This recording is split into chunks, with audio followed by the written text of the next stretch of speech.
चलिए हम लोग पढ़ रहे थे क्या, गॉस लॉ का एप्लीकेशन, जिसमें पिछले दिन हम लोगों ने पढ़ा था क्या कि अगर कोई हॉलो स्फेरिकल सेल रहे या फिर सॉलिड कंडक्टिंग स्फेरिकल सेल रहे तो उसके कारण इलेक्ट्रिक फील्ड कैसे गॉस लॉ का यूज करके निकाला जाएगा। क्यों कि हॉलो स्फेयर में या कंडक्टिंग स्फेयर में जो टोटल चार्ज होता था वो एट द सरफेस होता था, बॉडी के बीच में किसी भी तरह का चार्ज प्रेजेंट नहीं होता था। आज उसी का एक दूसरा एप्लीकेशन हम लोग लेकर के आए हैं गॉस लॉ का, जिस दूसरे एप्लीकेशन में आपको जानना है क्या, तो दूसरे में आपको जानना है electric field due to solid non conducting. इस बार जो आपका सेल है वो कैसा है, solid non conducting spherical body है। इस बार जो आपका बॉडी है वो नॉन कंडक्टिंग है और स्फेरिकल बॉडी है। अगर आपको जानकारी में हो तो निश्चित रूप से यह बात आपको पता होगा कि जो भी बॉडी नॉन कंडक्टिंग बॉडी होता है, जो भी बॉडी नॉन कंडक्टिंग बॉडी होता है वो अपने से होकर के चार्ज के फ्लो को अलाउ नहीं करता है। तो चार्ज के फ्लो को जब अलाउ नहीं करेगा तो मान लेते हैं क्या कि अपने पास एक स्फेरिकल कोई सा बॉडी है, ये सॉलिड बॉडी है, और इस सॉलिड बॉडी का जो रेडियस है गिवन, वो रेडियस है कितना गिवन, इसका रेडियस है आपको दिया हुआ कि ये कैपिटल आर रेडियस का है। बात समझ में आ रहा है कि नहीं। ये कैसा स्फेयर है, तो ये स्फेयर है कैसा, ये स्फेयर है solid non conducting sphere, solid non conducting sphere है ये। और इस सॉलिड नॉन कंडक्टिंग स्फेयर में जो टोटल चार्ज होगा वो सरफेस पर लाई नहीं करेगा, इंटायर वॉल्यूम में टोटल चार्ज लाई करेगा। बात समझ में आ रहा है कि नहीं। तो हम लोग ये बात मान के चलते हैं क्या कि इस बॉडी के टोटल वॉल्यूम में चार्ज Q जो है वो यूनिफॉर्मली डिस्ट्रीब्यूटेड है इंटायर वॉल्यूम में।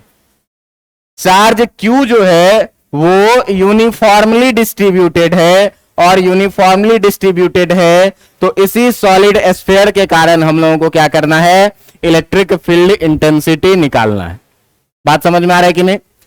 ये कंडक्टिंग रहता तो ये सारा चार्ज मूव करके सरफेस पर चला जाता, या हॉलो स्फेरिकल रहता तो पिछले दिन देखे थे कि सारा चार्ज कहां पर लाई करता था, सरफेस पर ही लाई करता था। इसमें जो हमारे पास है वो क्या है, तो let a non conducting solid sphere है अपने पास। जिस नॉन कंडक्टिंग सॉलिड स्फीयर का आपको दिया हुआ है रेडियस कितना है, हैविंग रेडियस इसका दिया हुआ है कितना, radius r and charge plus Q is uniformly distributed on it. कि चार्ज प्लस Q जो है ये यूनिफॉर्मली डिस्ट्रीब्यूटेड है इस पूरे बॉडी पर। बात समझ में आ रहा है कि नहीं आ रहा है। अब हम लोगों को क्या करना है, तो इस सॉलिड स्फीयर के सेंटर से स्मॉल r डिस्टेंस पर क्या करना है, इलेक्ट्रिक फील्ड इंटेंसिटी निकालना है। बात समझ में आ रहा है कि नहीं। तो हम लोग देखेंगे क्या कि हम लोगों को जो करना है वो करना क्या है, तो we have to calculate electric field intensity at a distance small r from the centre of sphere. कि सेंटर ऑफ स्फीयर से स्मॉल r डिस्टेंस पर हम लोगों को क्या करना है, इलेक्ट्रिक फील्ड निकालना है। देखना कि इस सॉलिड स्फीयर का रेडियस कैपिटल R जो कि फिक्स है, अब यहां से स्मॉल r डिस्टेंस पर निकालना है, तो ये स्मॉल r कुछ भी हो सकता है कि ये पॉइंट सरफेस के बाहर रहे, तो जो स्मॉल r होगा वो कैपिटल R से बड़ा होगा। हो सकता है कि ये पॉइंट सरफेस पर रहे तो स्मॉल r और कैपिटल R क्या होगा, बराबर होगा। और हो सकता है कि ये स्मॉल r सरफेस के अंदर रहे तो स्मॉल r छोटा होगा और कैपिटल R क्या हो जाएगा, बड़ा होगा। मिला जुला के इसमें हम लोगों को क्या करना पड़ेगा, 3 केस लेकर के फिर से डील करना पड़ेगा। बात समझ में आ रहा है कि नहीं। ये कहां पे, तो we have to calculate electric field intensity at a distance r from the centre of sphere. अब इसमें हम लोग मान लेंगे क्या कि जिस पॉइंट पर आपको इलेक्ट्रिक फील्ड निकालना है, तो जिस पॉइंट पर आपको इलेक्ट्रिक फील्ड निकालना है वो पॉइंट, पहला केस हम लोग लेके चलेंगे कि केस 1 में अगर हम लोग बात करेंगे तो केस 1 में हम लोग मानेंगे क्या कि हम लोगों को निकालना है कहां पर, आउटसाइड द सरफेस। हम लोगों को स्फेरिकल सेल के सरफेस के बाहर में अगर इलेक्ट्रिक फील्ड इंटेंसिटी निकालना है तो मैंने आपको कल निकाल के दिखाया था कि अपने पास क्या है, एक सॉलिड स्फीयर है। इस सॉलिड स्फीयर का आपको रेडियस गिवन है कितना, कि इस सॉलिड स्फीयर का जो रेडियस है भाई वो कितना है, कैपिटल R है। और इस सॉलिड स्फीयर पर charge plus Q uniformly distributed है। ये नॉन कंडक्टिंग सॉलिड है, इसीलिए नॉन कंडक्टिंग सॉलिड पर जो चार्ज रहता है वो इसके पूरे के पूरे वॉल्यूम में एक जैसे डिस्ट्रीब्यूटेड रहेगा, चार्ज सरफेस पर केवल नहीं रहेगा। बात समझ में आ रहा है कि नहीं। अब मान लेते हैं क्या कि हम लोगों को जिस पॉइंट पर इलेक्ट्रिक फील्ड निकालना है वो पॉइंट सरफेस के बाहर है, और सरफेस के बाहर है तो कितने डिस्टेंस पर, तो ये डिस्टेंस है कितना, स्मॉल r डिस्टेंस पर, और इसी को हम लोग मान लेते हैं क्या, पॉइंट P। आपको पता होगा कि पॉइंट P पर इलेक्ट्रिक फील्ड निकालना है, गॉस लॉ लगाना है, तो गॉस लॉ लगाने के लिए सबसे पहले अपने पास एक क्लोज सरफेस होना चाहिए जिसे हम लोग गॉसियन सरफेस बोलते हैं। और गॉसियन सरफेस के बारे में मैंने आपको बताया हुआ है क्या कि एक इमेजिनरी सरफेस होना चाहिए, क्लोज सरफेस होना चाहिए, चार्ज के अबाउट सिमेट्रिक होना चाहिए, और उस पॉइंट से निश्चित रूप से पास करना चाहिए जिस पॉइंट पर हमको इलेक्ट्रिक फील्ड निकालना है। तो भाई ये स्फेरिकल बॉडी है, तो स्फेरिकल बॉडी के सिमेट्रिक अगर हम किसी बॉडी का बात करेंगे तो वो बॉडी कैसा बॉडी होगा, स्फेरिकल बॉडी के सिमेट्रिक अगर हम लोग किसी बॉडी का बात करेंगे तो वो कैसा बॉडी होगा, वो एक स्फेरिकल बॉडी ही होगा। और अगर वो स्फेरिकल बॉडी होगा तो इस स्फेरिकल बॉडी को हम लोग कुछ इस तरीके से एक गॉसियन सरफेस बनाएंगे। आप ध्यान से देखेंगे कि ये गॉसियन सरफेस जो है, ये गॉसियन सरफेस जो है ये इमेजिनरी सरफेस है, और इमेजिनरी सरफेस है, ये चारों तरफ से बंद भी है, सिमेट्रिक भी है, और उस पॉइंट से भी पास कर रही है जिस पॉइंट पर हमको इलेक्ट्रिक फील्ड निकालना है। अब चूंकि ये स्फेरिकल सरफेस है और ये स्फेरिकल सरफेस कर्व सरफेस है, तो कर्व सरफेस पर हम लोग टोटल एरिया को एक बार में कंसीडर नहीं करते हैं। क्या करते हैं, इसको छोटे छोटे एलिमेंट में तोड़ते हैं।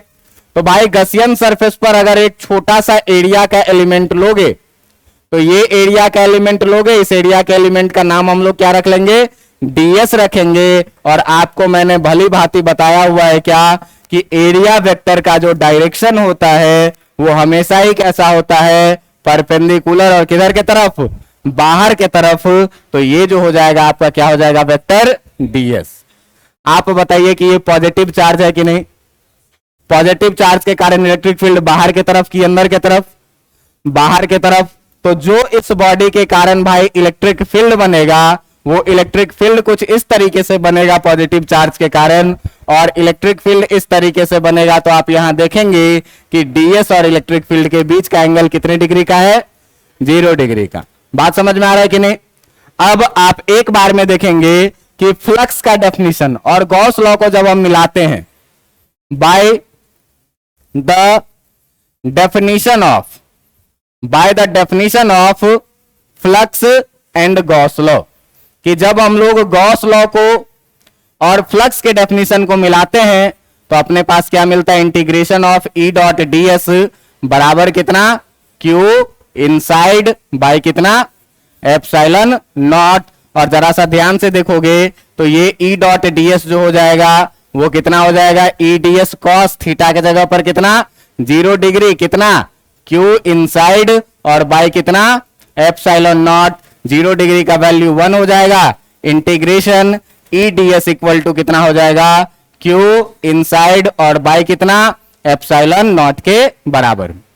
आप देख लीजिए कि गॉसियन सरफेस का हर एक पॉइंट इस स्फेरिकल चार्ज बॉडी से इक्वल डिस्टेंस पर है। तो इक्वल डिस्टेंस पर है भाई, तो सीधा सीधा बात तुमको दिख रहा होगा कि इलेक्ट्रिक फील्ड जो होगा एट ऑल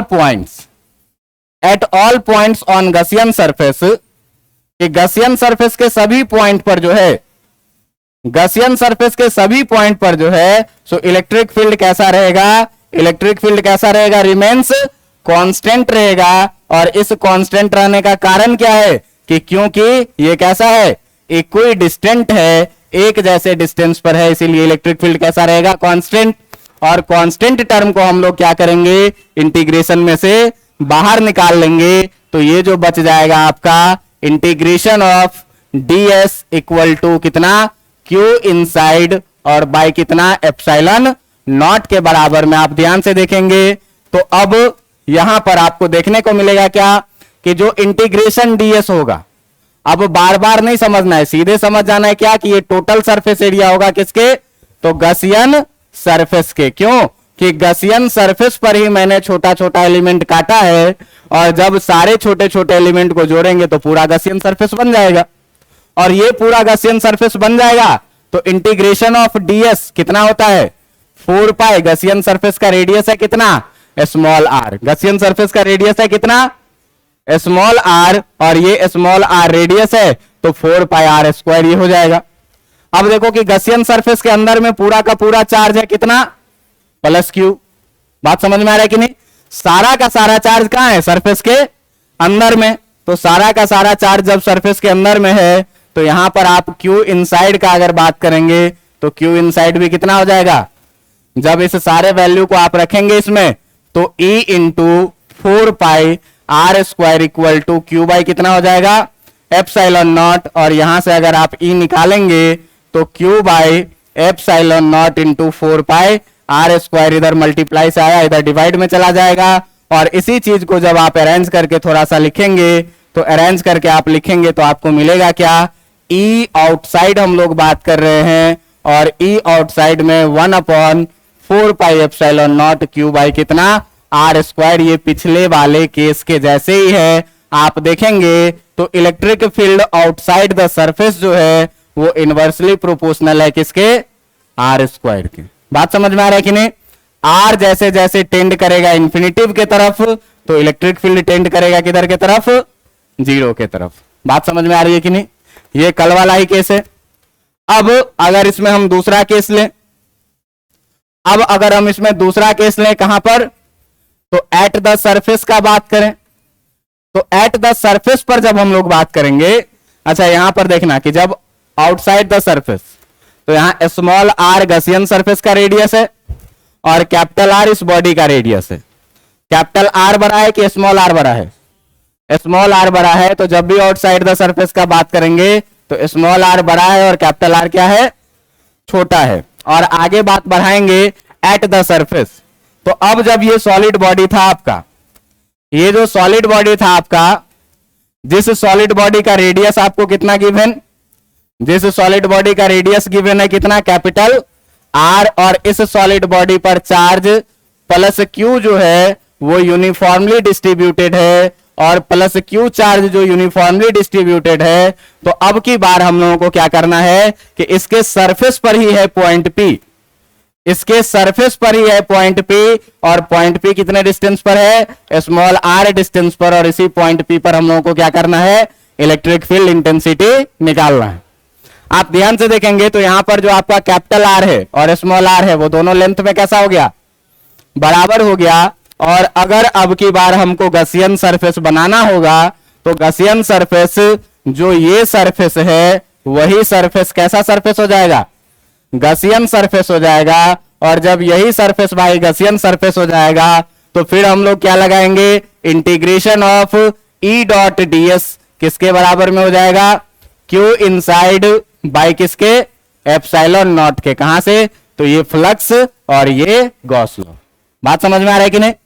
अब देखो फिर यहां से क्या लिखेंगे कि अब ये अगर गसियन सरफेस है तो कर्व सरफेस है तो छोटा सा एरिया एलिमेंट लेंगे, एरिया एलिमेंट लेंगे, एरिया एलिमेंट का डायरेक्शन किधर के तरफ, तो परपेंडिकुलर, और किधर, बाहर के तरफ। ये हो जाएगा कि आपका ds। और आप ध्यान से देखेंगे कि पॉजिटिव चार्ज है तो इस पॉजिटिव चार्ज के कारण अगर हमको इलेक्ट्रिक फील्ड लेना होगा तो इलेक्ट्रिक फील्ड का डायरेक्शन भी किधर, परपेंडिकुलर, और किधर के तरफ, बाहर के तरफ। पॉजिटिव चार्ज है इसीलिए तो ये हो जाएगा आपका इलेक्ट्रिक फील्ड का डायरेक्शन, और यहां भी थीटा इक्वल टू कितना डिग्री आ रहा है, 0 डिग्री आ रहा है। तो यहां पर तुम क्या लिखोगे, ई डी एस कॉस कितना डिग्री, 0 डिग्री, और इक्वल टू कितना, क्यू इनसाइड और बाय कितना, एप्सिलॉन नॉट। ध्यान से देखो कि यहां पर integration of E D S जो मिल जाएगा वो किसके बराबर में, क्यू इनसाइड और बाय कितना, एप्सिलॉन नॉट के बराबर में। इलेक्ट्रिक फील्ड कांस्टेंट है, बाहर आ जाएगा, ds बचेगा, कितना हो जाएगा, क्यू इनसाइड और बाय कितना, एप्सिलॉन नॉट। अगर इंटीग्रेशन ऑफ ds का बात करोगे तो ये फिर से क्या हो जाएगा, गॉसियन सरफेस का टोटल सरफेस एरिया। तो total surface area Gaussian surface का इस बार कितना हो जाएगा, 4 पाई कैपिटल आर स्क्वायर। क्यों कि कैपिटल आर और स्मॉल आर दोनों क्या है, बराबर है, ठीक ना। अब ध्यान से देखिए कि अगर क्यू इनसाइड का बात करेंगे तो क्यू इनसाइड का बात करेंगे तो ये कितना हो जाएगा, टोटल चार्ज देखो कि जो भी चार्ज है प्लस क्यू, वो सारा का सारा charge plus Q Gaussian surface के अंदर ही है, बाहर कोई चार्ज नहीं है। तो क्यू इनसाइड किसके बराबर में हो जाएगा, प्लस क्यू के बराबर में। और यहां से आप देखेंगे क्या कि जो आपको इस दोनों वैल्यू को अगर आप पुट करेंगे तो इस दोनों वैल्यू को अगर आप पुट करेंगे तो आपको मिलेगा कितना, आपको मिलेगा कितना, E into 4 pi R square equal to Q by कितना, एप्सिलॉन नॉट। और यहां से इलेक्ट्रिक फील्ड जो मिल जाएगा Q by epsilon naught times 4 pi R square. थोड़ा अरेंज करके लिखिएगा तो ई एट सरफेस कितना मिलेगा, ई एट सरफेस मिलेगा 1/4 pi epsilon naught Q by कितना, आर स्क्वायर। और जरा सा ध्यान से देखेंगे तो 1/4 पाई एप्सिलॉन नॉट कांस्टेंट है, क्यू गिवन है कांस्टेंट है, R radius of the spherical shell है ये भी कांस्टेंट है। मतलब ई एट सरफेस जो होगा, मतलब कि ई एट सरफेस जो होगा ये वैल्यू कैसा वैल्यू होगा, एक कांस्टेंट वैल्यू होगा। बात समझ में आ रहा है कि नहीं। ये दूसरा केस था। अब इसमें देखो कि दोनों चीज में तुमको एक चीज समझना है कि हम लोग दो चीज का अगर बात करें थोड़ा देर के लिए, आप देखिए कि दो चीज, एक तो पढ़े हम लोग क्या, आउटसाइड। तो आउटसाइड में हम लोगों ने पढ़ा है क्या कि जो ई आउटसाइड होगा ये कितना होगा, 1/4 pi epsilon naught Q by कितना, स्मॉल आर स्क्वायर। और ई एट सरफेस जो पढ़ा है हमने, ई एट सरफेस कितना पढ़ा है, 1/4 pi epsilon naught Q by कितना, कैपिटल आर स्क्वायर। बात समझ में आ रही है कि नहीं आ रही है। जरा सा मुझे ये बताओ कि ये कैपिटल आर बड़ा है कि ये स्मॉल आर बड़ा है, सरफेस से बाहर के लिए स्मॉल आर बड़ा है। और जब स्मॉल आर बड़ा नंबर से हम डिवाइड करेंगे तो जो रिजल्ट मिलेगा वो कैसा मिलेगा, और जब छोटे नंबर से डिवाइड करेंगे तो रिजल्ट मिलेगा क्या मिलेगा। इसका मतलब मैं अगर आपसे पूछूं कि ई आउटसाइड द सरफेस बड़ा है कि ई एट द सरफेस बड़ा है, ई एट द सरफेस क्या है, आउटसाइड में क्या है, छोटा। क्यों कि बड़े नंबर से डिवाइड होगा रिजल्ट छोटा मिलेगा, और छोटे नंबर से डिवाइड होगा तो रिजल्ट। ये चीज आपको समझना होगा ग्राफ डील करने के लिए। बात समझ में आ रहा है कि नहीं। अब देखो जो इसका सबसे इंपॉर्टेंट केस है वो तीसरा केस है। तीसरा केस है क्या, इनसाइड द सरफेस के लिए। अब यहां पर चीजें तुम सीखता रहना, कोई बहुत भारी चीज नहीं है, वैसा ही चीज है। अगर हम लोग बात करेंगे किस चीज का, इनसाइड द सरफेस का, कि अगर सरफेस के अंदर बात करेंगे तब, तो सरफेस के अंदर बात करने के लिए अपने पास गिवन क्या सब है, पहले जरा सा इसको देख लो। तो गिवन है क्या कि एक स्फेरिकल सॉलिड बॉडी है, ये solid body non conducting body है, और इस नॉन कंडक्टिंग बॉडी का आपको रेडियस गिवन है कितना, कि इस नॉन कंडक्टिंग बॉडी का रेडियस है कितना, आर। बात समझ में आ रहा है कि नहीं। इस बॉडी पर आपको चार्ज कितना दिया हुआ है, कह रहा है क्या कि इस बॉडी पर चार्ज प्लस क्यू जो है वो यूनिफॉर्मली डिस्ट्रीब्यूटेड है। यूनिफॉर्मली डिस्ट्रीब्यूटेड होने का मतलब होता है क्या कि हर जगह पर एक जैसा चार्ज डिस्ट्रीब्यूटेड है, और हर जगह पर एक जैसा चार्ज जब डिस्ट्रीब्यूटेड है भाई तो ये कुछ इस तरह का बॉडी है।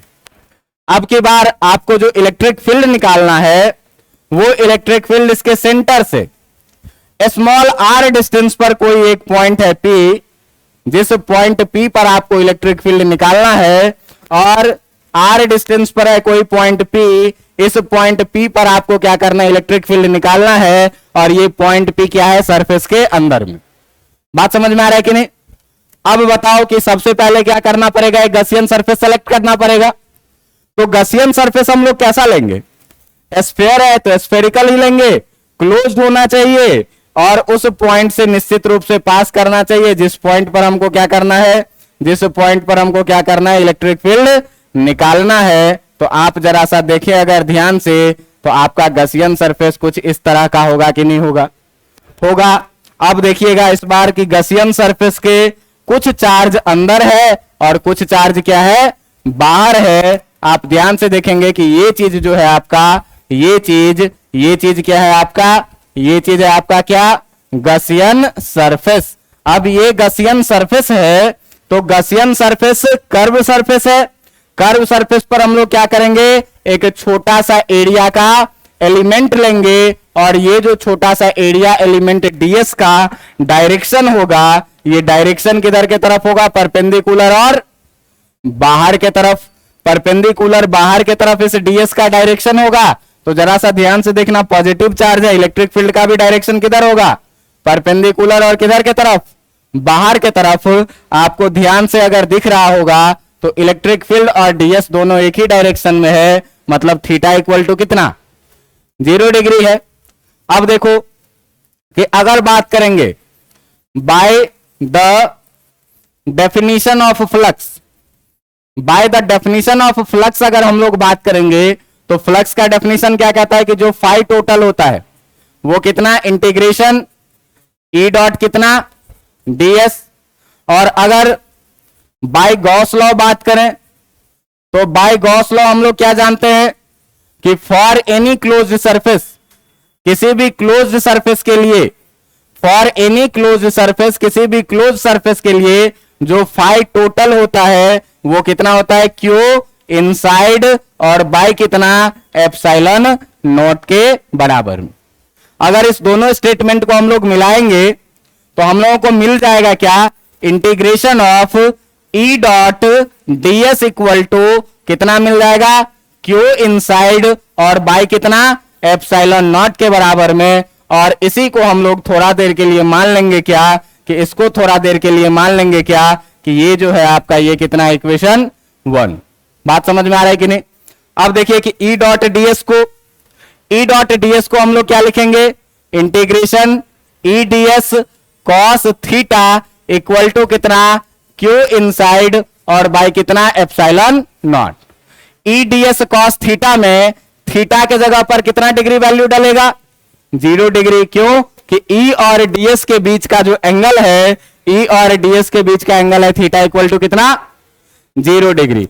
जब इस 0 डिग्री वैल्यू को डाल दोगे तो ये कितना हो जाएगा तुम्हारा, क्यू इनसाइड, और बाय कितना, एप्सिलॉन नॉट के बराबर में। और फाइनली आपको क्या मिलेगा, integration E ds equal to Q inside. क्यों भाई, तो कॉस 0 डिग्री का वैल्यू कितना होता, 1 होता, और 1 से मल्टीप्लाई करेंगे तो ई ds बच जाएगा।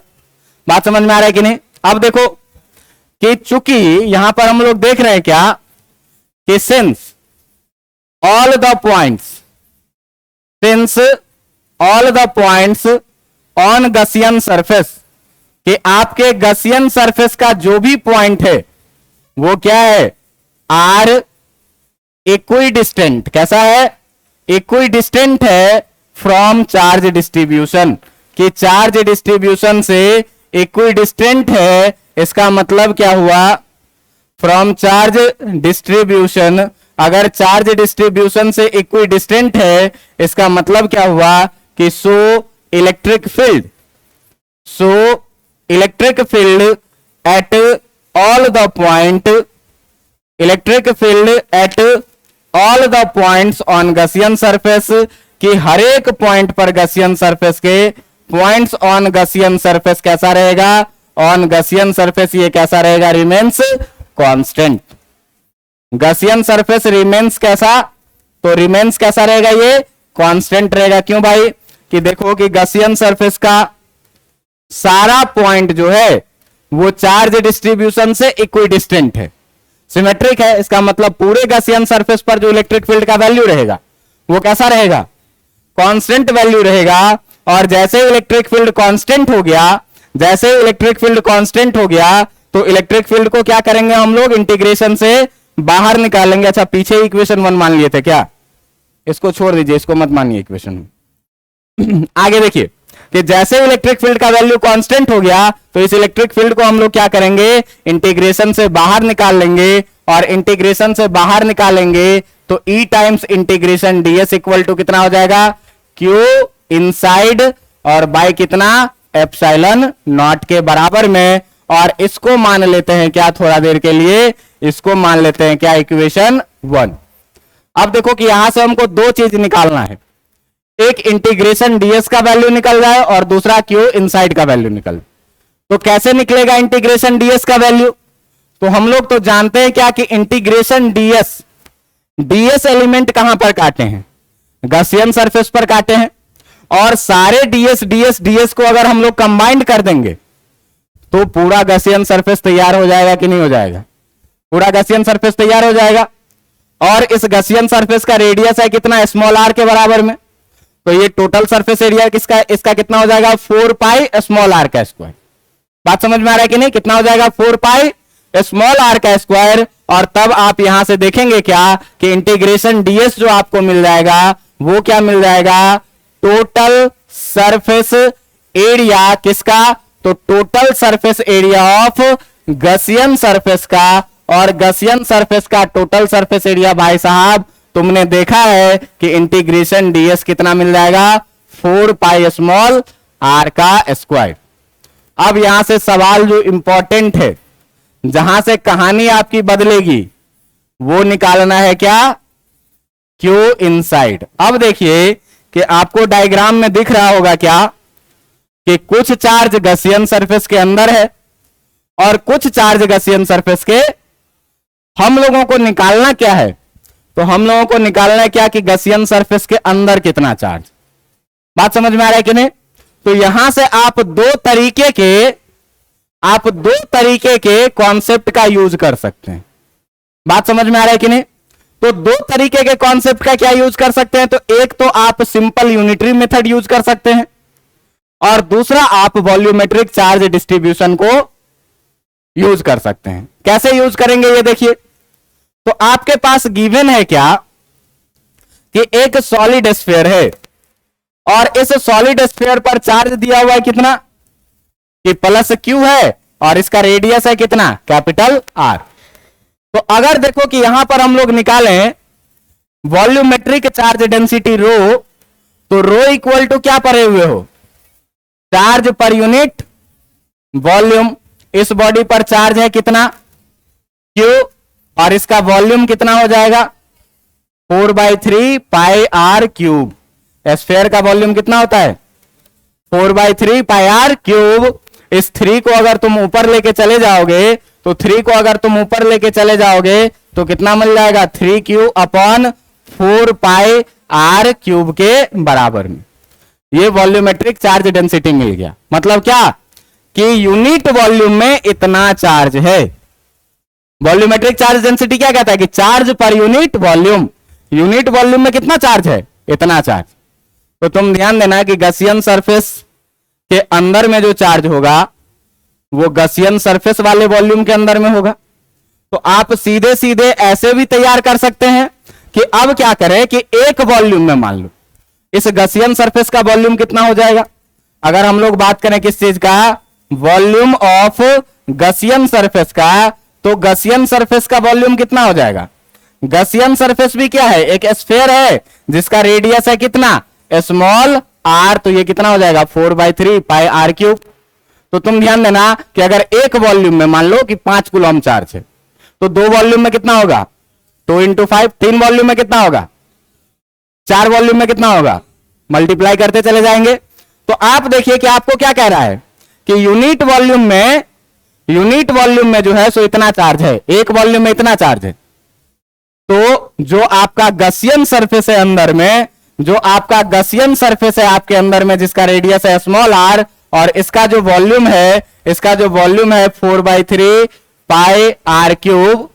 तो एक वॉल्यूम में इतना चार्ज है, तो इतना वॉल्यूम में कितना चार्ज होगा, इतना इंटू इतना के बराबर में, होगा कि नहीं? तो एक तो तुम यहां से वॉल्यूमेट्रिक चार्ज डेंसिटी से निकाल सकते हो, या फिर तुम यहां से यूनिटरी मेथड का भी यूज कर सकते हो। और यूनिटरी मेथड का यूज कैसे करोगे? यूनिटरी मेथड का कैसे यूज करोगे तो ये ध्यान देना कि इन, ऐसे लिखोगे क्या कि in 4/3 pi R cube volume Q charge is present. ये 4/3 पाई आर क्यूब वॉल्यूम में क्यू चार्ज है, तो इन वन वॉल्यूम में, यूनिट वॉल्यूम में कितना होगा? Q by 4/3 pi R cube charge होगा कि नहीं होगा? होगा। और ध्यान से देखिए, तो यही चार्ज क्या है? यूनिट वॉल्यूम में जो चार्ज होता है उसी को चार्ज डेंसिटी कहते हैं, चार्ज डेंसिटी है। तो आपको निकालना कितने में है कि इस गसियन सरफेस के अंदर में कितना चार्ज है। तो गसियन सरफेस का वॉल्यूम कितना होगा? 4/3 pi small R cube.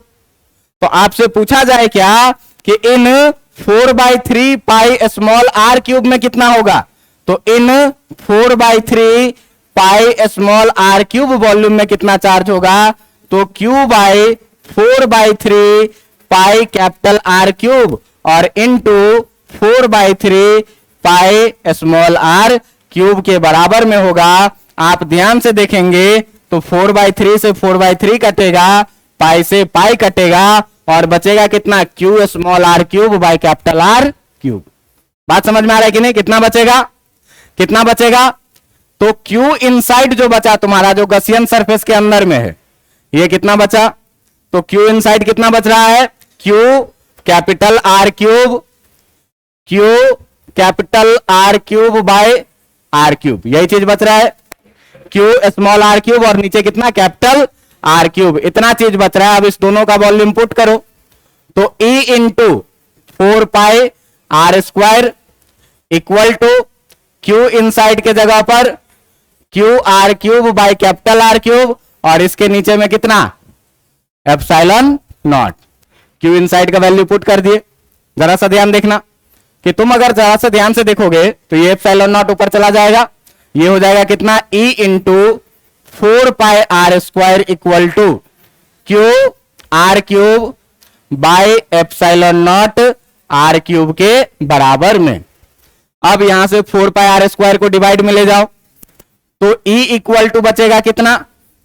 Q R cube, नीचे एप्सिलॉन नॉट आर क्यूब और इंटू कितना? 4 पाई आर स्क्वायर। और आप अगर ध्यान से देखेंगे तो यहां आर स्क्वायर से ये क्यूब क्या हो जाएगा? 2 से 2 खत्म हो गया, 1 बच गया। आपको जो बचा वो कितना बचा? तो जो आपका E इनसाइड बचा है, E इनसाइड कितना बचा है? 1/4 पाई एप्सिलॉन नॉट लिख लिए, 4 पाई और एप्सिलॉन नॉट लिख लिए। ऊपर में कितना बचा? क्यू स्मॉल आर और नीचे कितना बचा? R cube. तो क्यू स्मॉल आर और नीचे में कितना बचा? Capital R cube. जरा सा ध्यान से देखो कि इसी E इनसाइड को अगर हमको लिखना है, अगर E इनसाइड को हमको लिखना है तो 1/4 pi epsilon naught Q by capital R cube और इंटू आर लिखेंगे कि नहीं लिखेंगे? लिखेंगे। आपको दिख रहा होगा कि ये पूरा का पूरा टर्म जो है ये कांस्टेंट टर्म है। 1/4 pi epsilon naught constant, charge Q given है कांस्टेंट और कैपिटल आर डिस्टेंस है, ये भी क्या? आर बदल रहा है। इसका मतलब कि अगर E इनसाइड का बात करेंगे तो E इनसाइड का बात करेंगे तो ये डायरेक्टली प्रोपोर्शनल टू कैसा होगा? और जब भी ध्यान देना कि कोई भी टर्म डायरेक्टली प्रोपोर्शनल हो जाए किसी के, जैसे क्या कि अगर हम लिखें क्या कि y is directly proportional to x, तो ये बात बताओ प्रोपोर्शनल का साइन हटाएंगे तो kx लिखेंगे कि नहीं लिखेंगे? और अगर इसका हम ग्राफ बनाएं तो x इक्वल टू 0 तो y भी कितना? और ये आपको पता होगा कि y equal to mx type का ग्राफ है, ओरिजिन से पास करता हुआ स्ट्रेट लाइन होता है। पता है कि नहीं? मैथ्स में आप पुट कर लीजिए, जैसे मान लो कि y इक्वल टू 2x ही है, मान लो कि y इक्वल टू x है या 2x है, तो x इक्वल टू 0 डालोगे तो y 0, x इक्वल टू 1 डालोगे तो y कितना मिलेगा? 2 डालोगे तो कितना मिलेगा? इस तरीके से क्या बनेगा? एक स्ट्रेट लाइन बनेगा कि नहीं ग्राफ? बात समझ में आ रहा है कि नहीं? तो यहां पर आपको क्यू इनसाइड निकालने के लिए किसका यूज करना पड़ेगा? यूज करना पड़ेगा किसका? वॉल्यूमेट्रिक चार्ज डेंसिटी का, कि यूनिट वॉल्यूम में इतना चार्ज है, तो Q इनसाइड इक्वल टू अगर हम लोग लिखेंगे तो वो कहां पर लिखेंगे, charge inside the Gaussian surface. बात समझ में आ रहा है कि नहीं? तो अगर यहां से हम देखो कि यहां पर साफ सुथरा नहीं लिखा हुआ है, चीज को हम थोड़ा साफ सुथरा कर देते हैं, और साफ सुथरा करने के लिए हम लोग कैसे निकालेंगे, तो आप ध्यान दीजिएगा कि यहां पर हम लोग क्या लिखेंगे कि अगर हम लोग Q इनसाइड का बात करेंगे, अगर हम लोग बात करेंगे किस चीज का, Q इनसाइड का बात करेंगे, तो ये क्या हो जाएगा, चार्ज इनसाइड गॉसियन सरफेस की, गॉसियन सरफेस के अंदर में कितना चार्ज है, इस बात का बात करेंगे कि नहीं करेंगे, इस बात का बात करेंगे। अब देखना कि अगर हम लोग चार्ज डेंसिटी का बात करेंगे, वॉल्यूमेट्रिक चार्ज डेंसिटी का बात करेंगे, तो वॉल्यूमेट्रिक चार्ज डेंसिटी जो हो जाएगा वो कितना हो जाएगा, charge per unit volume. Charge है कितने का भाई, चार्ज है कितने का भाई, तो चार्ज है Q और वॉल्यूम है कितना, 4/3 पाई कैपिटल R क्यूब। बात समझ में आ रहा है कि नहीं? अब देखो कि इसी को अगर हम लोग लिखेंगे तो कितना लिखेंगे, 3Q बाई, या ऐसे ही रहने दो, ऐसे ही रहने दो, इतना ही रहने दो। तो इसका मतलब क्या हुआ कि यूनिट वॉल्यूम में इतना चार्ज है। बात समझ में आ रहा है कि नहीं? तो चार्ज इनसाइड गॉसियन सरफेस अगर हम लोग निकालेंगे, तो चार्ज इनसाइड गॉसियन सरफेस अगर हम लोग निकालेंगे, तो चार्ज इनसाइड गॉसियन सरफेस जो हो जाएगा वो कितना हो जाएगा, चार्ज डेंसिटी, चार्ज डेंसिटी, और चार्ज डेंसिटी को मल्टीप्लाई किससे करेंगे, तो वॉल्यूम ऑफ गॉसियन सरफेस से, वॉल्यूम ऑफ गॉसियन सरफेस से। और वॉल्यूम ऑफ गॉसियन सरफेस अगर आप देखेंगे तो Q इनसाइड अगर हम लोग लिख रहे हैं, तो Q इनसाइड इक्वल टू कितना लिखेंगे, चार्ज डेंसिटी रो, और इनटू वॉल्यूम किसका, तो वॉल्यूम ऑफ गॉसियन सरफेस।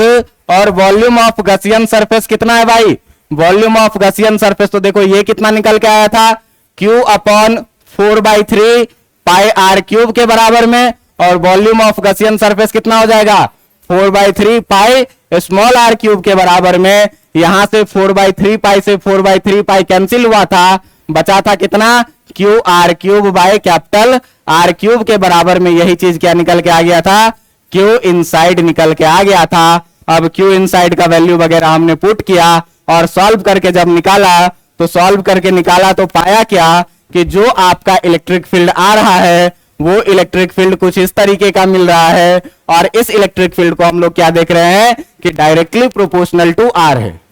और डायरेक्टली प्रोपोर्शनल टू R है, इसका मतलब कि अंदर में एक स्ट्रेट लाइन ग्राफ बनेगा जो ओरिजिन से होकर के पास करेगा। तो अगर हम लोग यहां पर ग्राफ देखेंगे, अगर हम लोग यहां पर ग्राफ देखेंगे E वर्सेस R का, अगर हम लोग यहां पर ग्राफ देखेंगे E वर्सेस R का, तो E वर्सेस R में देखो कि अपने पास है क्या, तो अपने पास है क्या भाई, तो एक सॉलिड स्फीयर है। इस सॉलिड स्फीयर के बारे में आपको गिवन है कि इस सॉलिड स्फीयर का जो R है वो R हम रख लेते हैं ऐसे एक्स एक्सिस पर, और इस सॉलिड स्फीयर का जो इलेक्ट्रिक फील्ड है उस इलेक्ट्रिक फील्ड को हम ऐसे रख लेते हैं किस पर, वाई एक्सिस पर। ये है इलेक्ट्रिक फील्ड का एक्सिस, और ये है किसका, R का सरफेस तक का जो डिस्टेंस है वो है कितना, R। बात समझ में आ रहा है कि नहीं? आपको पता है कि सरफेस के बाहर जहां भी हम बात कर रहे हैं, हम सरफेस के बाहर जहां भी बात कर रहे हैं, तो सरफेस के बाहर इलेक्ट्रिक फील्ड सरफेस पर जो है, देखना कि एट सरफेस हम लोगों ने इलेक्ट्रिक फील्ड निकाला हुआ है। एट सरफेस इलेक्ट्रिक फील्ड कहां पर निकाला हुआ है, तो एट सरफेस हमने इलेक्ट्रिक फील्ड निकाला हुआ है कहां, ये एट सरफेस हमारा इलेक्ट्रिक फील्ड कांस्टेंट है कितना, 1/4 pi epsilon naught Q by R square, और ये बाहर वाले से क्या है, ज्यादा है। बात समझ में आ रहा है कि नहीं? आउटसाइड से सरफेस पर क्या है, ज्यादा है, तो आउटसाइड से सरफेस पर ज्यादा है भाई, और कांस्टेंट वैल्यू है, तो ये कांस्टेंट वैल्यू कुछ इस तरीके से मिल जाएगा, और ये वैल्यू कितना मिल जाएगा आपका, 1/4 pi epsilon naught Q by कितना, R स्क्वायर के बराबर में। ये सरफेस पर है। सरफेस के बाहर हम जैसे जैसे दूर जाते जा रहे हैं, इलेक्ट्रिक फील्ड R स्क्वायर के इनवर्सली प्रोपोर्शनल था। आउटसाइड द सरफेस आप देखिए कि आउटसाइड द सरफेस का बात हम लोगों ने जहां भी किया था, तो आउटसाइड द सरफेस क्या था, E inversely proportional to R square, और जैसे जैसे R इनफाइनाइट टेंड करेगा इलेक्ट्रिक फील्ड क्या कर जाएगा, जीरो टेंड कर जाएगा। तो अगर हम यहां पर ग्राफ देखेंगे तो जैसे जैसे आर का वैल्यू बढ़ेगा इलेक्ट्रिक फील्ड घटता जाएगा और इनफाइनाइट पर जाने के बाद क्या लगेगा कि इलेक्ट्रिक फील्ड ऑलमोस्ट कितना हो गया। अब इनसाइड द सरफेस की बात आई तो इनसाइड द सरफेस में ध्यान देना कि इनसाइड द सरफेस में कितना आया है 1/4πε0 Q R cube by R. तो जब आर का वैल्यू जीरो होगा तो इलेक्ट्रिक फील्ड भी कितना हो जाएगा जीरो। आर का वैल्यू जीरो डालो, जीरो से सारा मल्टीप्लाई होगा, जीरो हो जाएगा। और लीनियरली बढ़ रहा है मतलब स्ट्रेट लाइन में बढ़ रहा है। तो स्ट्रेट लाइन में बढ़ रहा है तो जिस समय में इलेक्ट्रिक फील्ड का वैल्यू जीरो होगा और वहां से लीनियरली बढ़ते हुए ऐसे जाएगा। तो आप यहां पर देखेंगे क्या कि जब इनसाइड द सरफेस बात कर रहे हैं तो electric field directly proportional to R है। सरफेस पर कांस्टेंट है जो कि मैक्सिमम है और सरफेस से बाहर जो है so electric field inversely proportional है किसके आर स्क्वायर के। और ये पूरा का पूरा ग्राफ बन जाता है किसका इलेक्ट्रिक फील्ड का। दोनों ग्राफ में आपको अंतर इतना ही दिखेगा कि जब ये हॉलो स्फीयर था तो अंदर इलेक्ट्रिक फील्ड जीरो था, लेकिन सॉलिड स्फीयर है तो अंदर में चार्ज है, इलेक्ट्रिक फील्ड जीरो नहीं है। कैसे बढ़ा है लीनियरली ग्राफ बढ़ा है। बात समझ में आ रहा है कि नहीं आ रहा है। ये पूरी की पूरी कहानी थी किसकी सॉलिड स्फीयर की। अब अगले दिन से आपको बताएंगे वायर इनफाइनाइट वायर के कारण और फिर प्लेन शीट के कारण और फिर ये चैप्टर खत्म हो जाएगा। बात समझ में आ रहा है कि नहीं। तो थोड़ा थोड़ा घर पे पढ़ के देखिएगा। ये दोनों एप्लीकेशन में जो पहला दो केस था